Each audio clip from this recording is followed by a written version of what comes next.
Hello दोस्त, आप कैसे हैं। मैं उम्मीद करता हूं आप अच्छे होंगे और लगातार आप मेरे वीडियो देख भी रहे होंगे और आपको वीडियो पसंद में आ भी रहा होगा। ठीक है मित्र, जैसा कि हमारा ये जो वीडियो चल रहा है इतिहास का, तो दो तरीके की वीडियो यहाँ पे चल रहे हैं। एक अवधारणात्मक रूप से और एक वन लाइनियर के रूप में चल रहा है।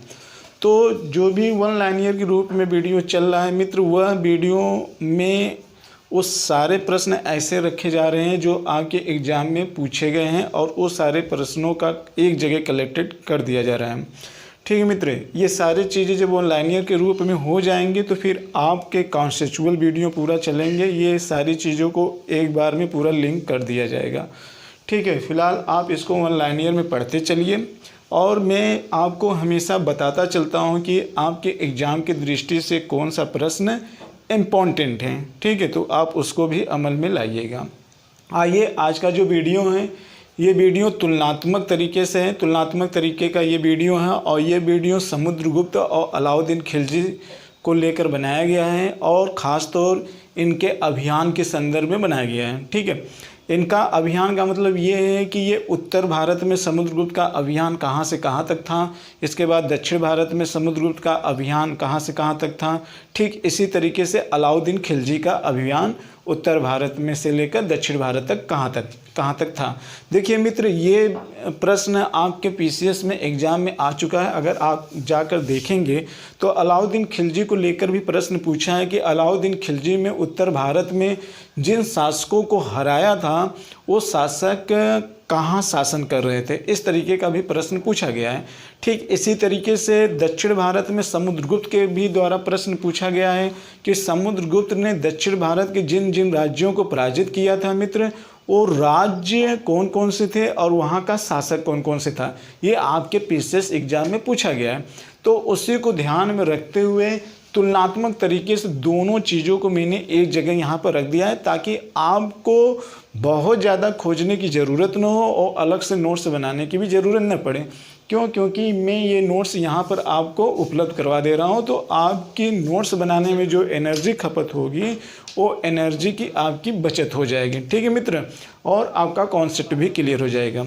तो आइए हम देखते हैं समुद्रगुप्त का अभियान एवं अलाउद्दीन खिलजी का अभियान। जैसा कि आप जानते हैं कि समुद्रगुप्त गुप्त वंश का शासक था। गुप्त वंश का एक तरीके से चौथा शासक को बोला जाता है, लेकिन इम्पोर्टेंट शासक है समुद्रगुप्त। और इसका जो टाइम पीरियड था ये लगभग 375 ईस्वी का दौर चल रहा था, उस समय का था, जबकि अलाउद्दीन खिलजी दिल्ली सल्तनत का शासक था। और ये दिल्ली सल्तनत में इसका जो टाइम पीरियड था वो 1296 ईस्वी से लेकर 1316 तक ईस्वी तक उसका टाइम पीरियड था। तो दोनों ने दक्षिण भारत में अभियान किया था। ये एक बड़ा लंबा वक्त है कि यही गुप्त वंश में एक ये ऐसा शासक था समुद्रगुप्त जो दक्षिण भारत में अभियान किया था और वहाँ के शासकों को पराजित किया था, गुप्त वंश। ठीक है, और ये भी किस शताब्दी में, चौथी शताब्दी में। उसके बाद 14वीं शताब्दी की अगर हम बात कर लें तो अलाउद्दीन खिलजी एक ऐसा शासक देखने को मिलता है, यानी कि एक तरीके से 10,000 वर्षों का गैप है जो किसी उत्तर भारत के शासक ने दक्षिण भारत पर अपना आधिपत्य जमाया हो और वहाँ के शासकों को अपनी अधीनता स्वीकार किया हो।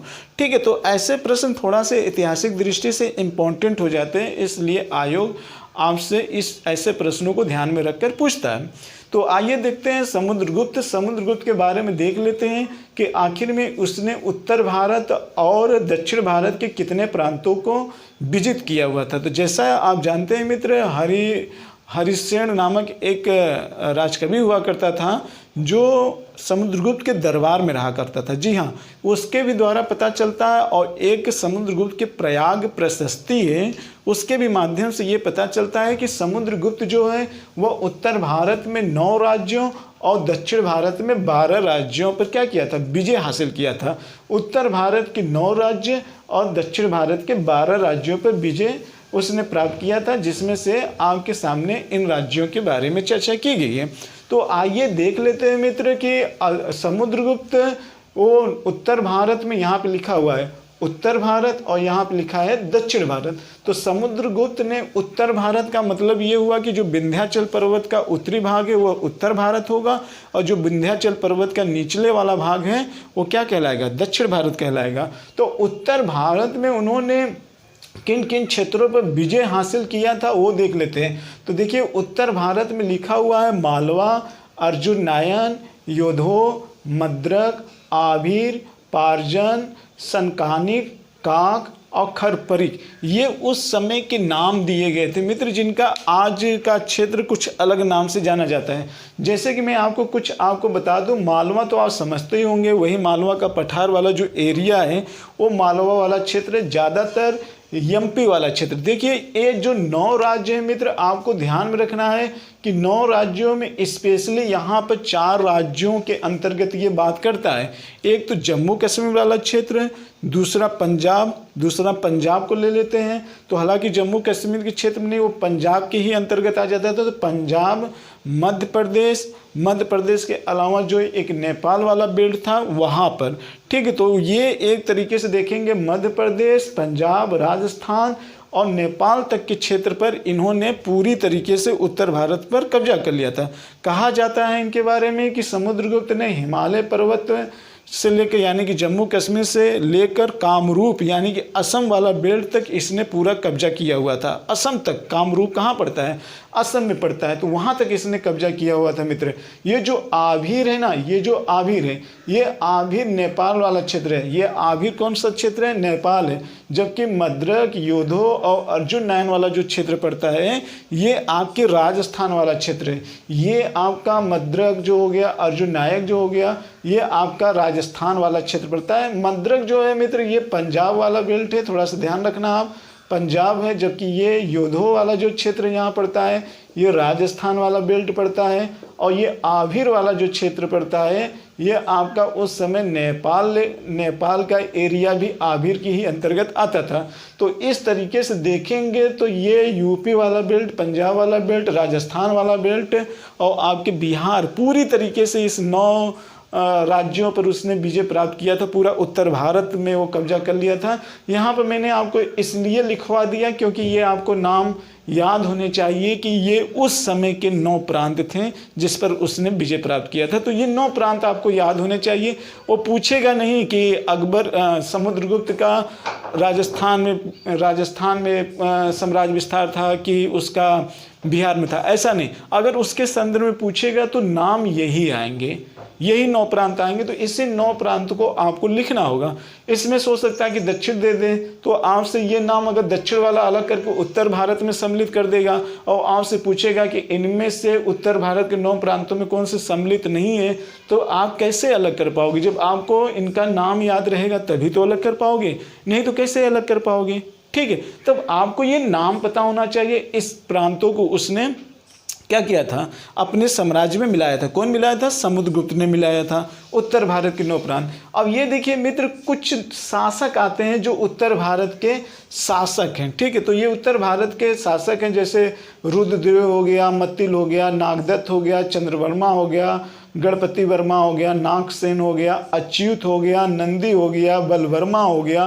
तो ये उस समय समुद्रगुप्त के समय क्या थे? शासक थे। समुद्रगुप्त के समय क्या थे? इस समय वो शासक थे जिनको उन्होंने पराजित किया था। ये उत्तर भारत के 9 शासकों को उसने क्या किया था? पराजित किया था, जिसमें रुद्रदेव थे, मित्तिल थे, नागदत्त थे, चंद्रवर्मा थे, गणपति वर्मा थे, नागसेन थे, अच्युत थे, नंदी थे, वर्मा थे। इनको उसने क्या किया था? पराजित किया हुआ था। उत्तर भारत के इन 9 शासकों को उसने क्या किया था? पराजित किया था। तो ये शासक के नाम हो गए और ये प्रांत के नाम हो गए। तो समुद्रगुप्त के समकालीन प्रांतों का नाम भी याद होना चाहिए और आपको शासकों का नाम भी याद होना चाहिए, ठीक है। अब आते हैं दक्षिण भारत। दक्षिण भारत में पूछा गया है तो इसको भी याद कर लीजिएगा। जैसे कि मैंने यहाँ पर ये चीज़ें लिखा है तो आप थोड़ा सा यहाँ पर इस चीज़ को ध्यान दीजिएगा। जो आपके एग्जाम की दृष्टि से पोर्शन है ये वाला इम्पोर्टेंट है ज़्यादातर, इस पर अभी मत जाइए। ये वाला इम्पोर्टेंट है, थोड़ा सा इस पर आप ध्यान दीजिएगा, ठीक है। तो समुद्रगुप्त ने यहाँ पर राज्य लिखा, यहाँ पर राजा लिखा है। देखिए कौशल जो है यहाँ पर इस समय की, ये वाला कौशल की हम बात कर रहे हैं, जो ये यूपी वाला कौशल नहीं है, अवध वाला क्षेत्र नहीं। ये कौशल कभी एक कौशल होता था जो रायपुर और बिलासपुर यानी छत्तीसगढ़ में एक कौशल पड़ता था उस समय। तो इसने देखिए यहाँ पे कौशल, यहाँ का शासक कौन था? महेंद्र था। कौन था? महेंद्र था। फिर यहाँ पे महाकांतर, यहाँ का कौन था? व्याघ्रराज था। फिर व्याघ्रराज के यहाँ पे देखिए एक कौशल अलग है, जहाँ का शासक कौन था? राज था। तो दो तरीके के, यहाँ पे छोटा वाला स रहेगा और यहाँ पे बड़ा वाला स रहेगा। तो दोनों कौशल में क्या है, अंतर है। ठीक है, तो जो छोटा वाला स यहाँ पे होगा कौशल, उसका शासक महेंद्र होगा, और जो बड़ा वाला स है कौशल, यहाँ का जो शासक होगा वह मष्टराज होगा। इसके बाद देखते हैं पिष्टपुर।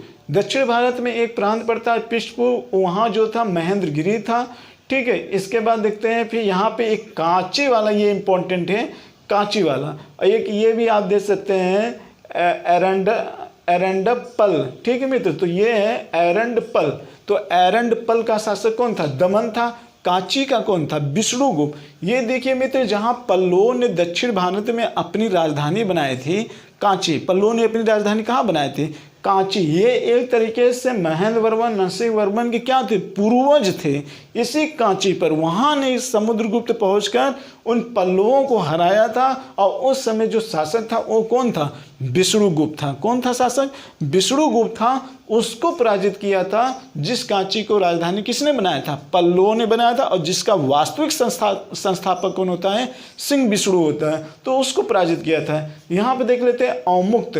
अवमुक्त को किसने पराजित किया, अवमुक्त का शासक कौन था, नीलराज। तो इसको भी पराजित किया था। वेंगी, वेंगी कहाँ पड़ता है, आपने वेंगी का चालुक्य तो सुना होगा। ठीक है, तो ये आंध्र प्रदेश में पड़ता था। तो उस समय यहाँ का शासक कौन था, हस्तिवर्मा। इसको भी पराजित किया था। पालक, पालक का शासक कौन था, उग्रसेन। तो इसको भी पराजित किया था। देवराष्ट्र, यहाँ का शासक इस समय कौन था, कुबेर। फिर यहाँ पे लिखा गया कुस्तलपुर, यहाँ का शासक कौन था, धनंजय। तो इसको भी पराजित किया हुआ था। ठीक है मित्र, तो इस समय दक्षिण भारत में ये सारे राज्य थे। कौशल था, महाकांतर था, कौशल था, पिष्टपुर था, फिर एरंडपल था, कांची था, अवमुक्त था, बेगी था, और पालक था, देवराज था, और कुस्तलपुर था। ठीक है, इसके यहाँ पर इस तरीके से नाम दे दिए गए हैं। थोड़ा सा उस समय तत्कालीन एरिया जो था बहुत विस्तृत था, इसलिए यहाँ पर आपको इंडिकेट कर दिया गया है कि जैसे महाकांतर जो पड़ता है, ये एरिया कौन सा है, जयपुर वन प्रदेश कहलाता था।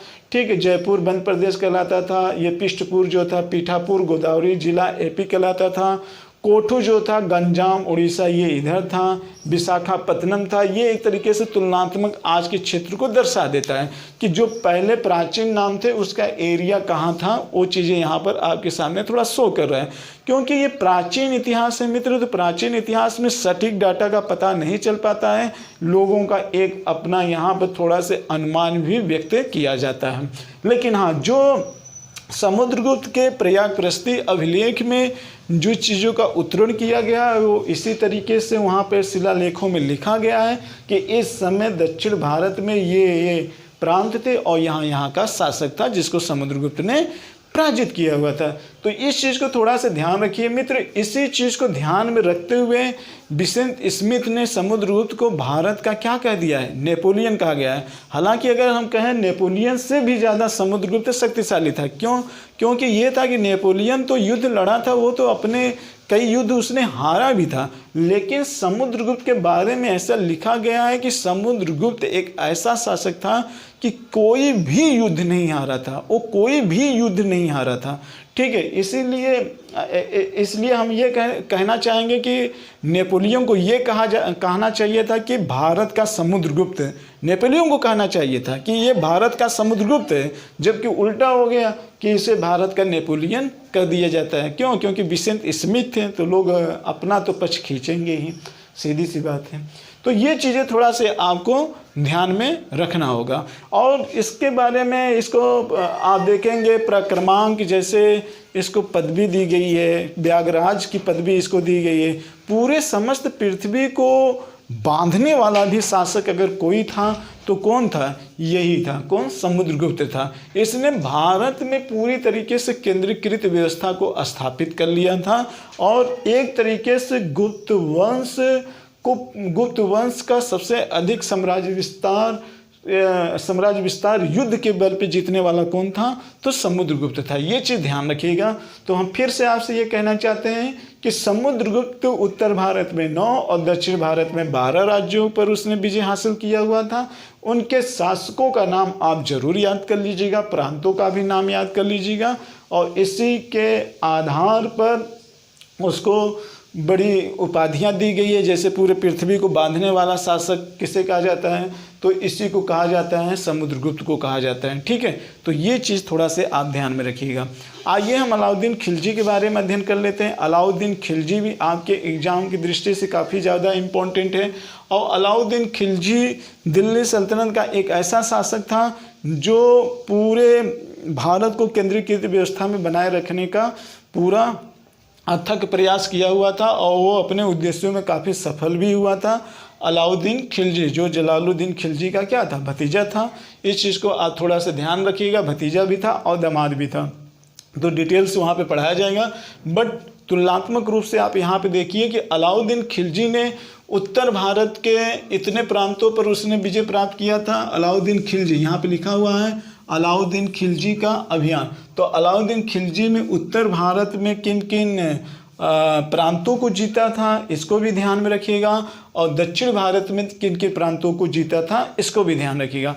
और केवल इसको ध्यान में मत रखिएगा, बल्कि इसका डेट भी आप याद कर लीजिएगा कि आखिर में इसने कब किस किस प्रांतों पर विजय प्राप्त किया हुआ था, क्योंकि ये कभी आपको क्रम के रूप में दे सकता है कि अलाउद्दीन खिलजी के द्वारा निम्नलिखित प्रांतों पर विजय का सही क्रम दर्शाइए, और कभी ये भी दे सकता है कि निम्नलिखित प्रांत और उसके शासकों को क्या करिए, आप सम्मिलित करिए। तो इस टाइप के भी प्रश्न बना सकता है।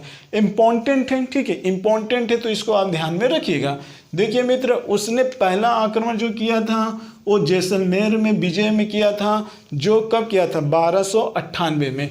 1298 में किया था। उसके मुख्य रूप से जैसे कि 4 सेनापति थे, उलुग खां और नसरत खां, जफर खां और मलिक काफूर। तो उलुग खां के द्वारा, ध्यान रखिएगा, उलुग खां और नसरत खां के द्वारा ही यहाँ पर जैसलमेर पर विजय हासिल किया गया था। क्यों? क्योंकि ज़्यादातर उत्तर भारत पर जो अभियान किया जाता है इसे उलुग खां और नसरत खां के ही द्वारा किया जाता है। तो आपको अक्सर वही देखने को मिलेंगे कि इन्हीं लोगों के द्वारा उत्तर भारत पर पूरे साम्राज्य का विस्तार किया जाता है। कौन थे ये अलाउद्दीन खिलजी के सेनापति थे। इसके बाद गुजरात का विजय भी इसने 1298 में किया था। ठीक है, गुजरात का विजय। तो फिर अगला देख लेते हैं, रणथंभौर का विजय 1301 में किया था। ठीक है, किसने किया था, अलाउद्दीन खिलजी का वही सेनापति थे। फिर वारंगल का विजय इसने किया था 1303 में। फिर चित्तौड़ का विजय भी इसने किया था 1303 में। फिर मालवा का विजय इसने किया था 1305 में। फिर सिवान का विजय किया था 1308 में। फिर जालोर का विजय किया था इसने 1311 में। तो ये आप पूरा प्रांत याद कर लीजिएगा, इनका डेट भी याद कर लीजिएगा कि जालोर का विजय, सिवाना का विजय, मालवा का विजय, चित्तौड़ का विजय, ये सब विजय के नाम हैं, ये सब विजय के नाम हैं। ठीक है, तो चित्तौड़ का विजय, वारंगल का विजय, रणथंभौर का विजय और गुजरात का विजय और जैसलमेर का विजय कब कब इसने किया था। तो इसका सीक्वेंस भी आपको पता होना चाहिए। ठीक है, इसका सीक्वेंस भी पता होना चाहिए, ये आपके एग्जाम में अक्सर पूछता है। आइए अलाउद्दीन खिलजी के हम दक्षिण भारत के अभियान के बारे में देख लेते हैं। देखिए मित्र, यहाँ पे लिखा है देवगिरी। देखिए आपको मैं एक चीज़ बता देना चाहता हूँ कि पहली बार देवगिरी पर अटैक किसने किया था। पहली बार देवगिरी पर अटैक करने वाला अलाउद्दीन खिलजी स्वयं था। अलाउद्दीन खिलजी देवगिरी पर पहली बार अटैक करता है। बाद में उसका सेनापति जो होता है मालिक काफूर, वो भी देवगिरी पर 2 बार अटैक करता है। तो यहाँ पे लिखा नहीं है, तो आप ये जान लीजिए 1296 में, 1296 पे पहली बार देवगिरी पे जो अटैक करता है वो अलाउद्दीन खिलजी करता है। और अलाउद्दीन खिलजी वहाँ से अपार धन लूटता है। ठीक है, और उसी अपार धन को लूटने की वजह से उसके अंदर कहीं ना कहीं लालच का बीज जाम चुका था। ठीक है, और वही चीज़ उसको जलालुद्दीन खिलजी की हत्या करने पे क्या कर दिया, प्रेरित कर दिया, और स्वयं सम्राट बनने का सपना उसने देख लेता है। ठीक है, तो अब ये 1296 पे देवगिरी पे अटैक किया था, ये आपको ध्यान में रखना चाहिए। फिर उसने बाद देवगिरी पर विजय 1306 में किया था। फिर वारंगल का विजय उसने 1360 पे किया था। फिर द्वार समुद्र विजय उसने 1320 में कफूर के द्वारा।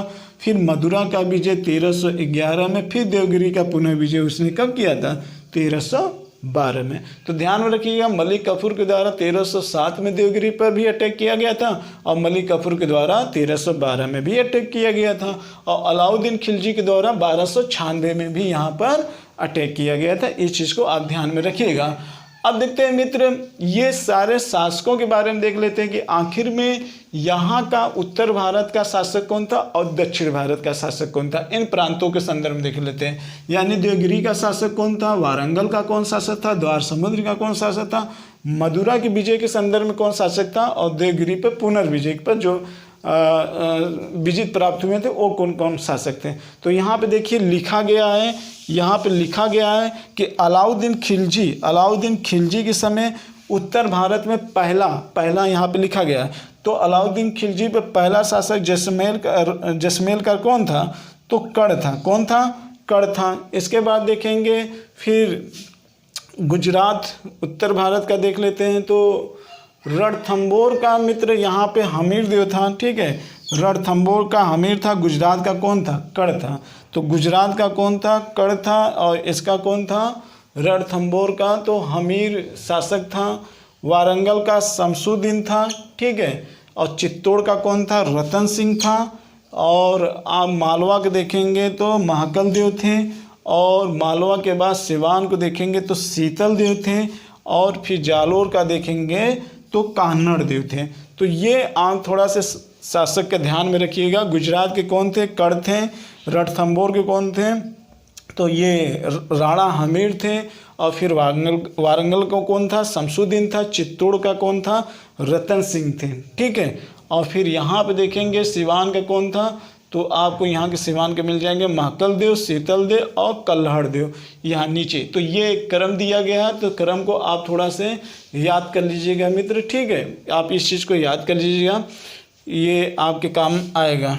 ठीक, और जो आपका वहाँ पर जैसलमेर की बात की है तो यहाँ पर कड़ दोनों का था, गुजरात का भी था और जैसलमेर का भी था, कड़ था। बाकी सबका सीक्वेंस आप देख लीजिएगा, सही है।